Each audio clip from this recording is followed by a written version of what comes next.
अभी एक नारा प्रचलित है, बुलडोजर वाले बाबा। बुलडोजर अभी भ्रष्टाचार, आतंकवाद, अवैध कब्जे के खिलाफ एक प्रतीकात्मक शक्ति के रूप में शामिल हो गया है। दूसरी तरफ विपक्ष का आरोप है कि ये बुलडोजर बवाली है, ये कुछ लोगों को ही टारगेट करता है। आप कह रहे हैं कि ये बुलडोजर फिर से रीस्टार्ट होगा, इस बुलडोजर की दिशा क्या होगी? देखिए, उत्तर प्रदेश जैसे राज्य में, देश की सबसे बड़ी आबादी का राज्य है, 25 करोड़ की आबादी है। इस 25 करोड़ की आबादी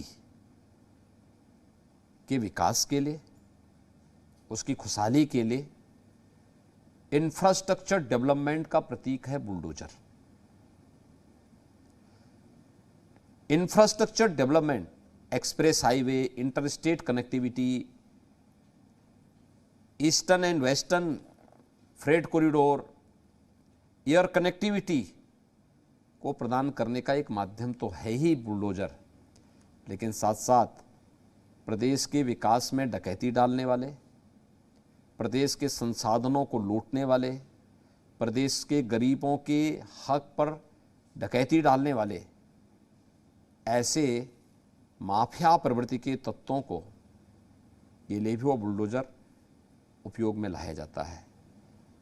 उस अवैध कमाई को जब्त करने और सार्वजनिक संपत्ति पर कब्जा करके बनाए गए अवैध निर्माण को ध्वस्त करने में भी उस बुलडोजर का उपयोग होता है। तो इसलिए दोनों प्रकार के कार्य उससे होते हैं, एक तरफ निर्माण का,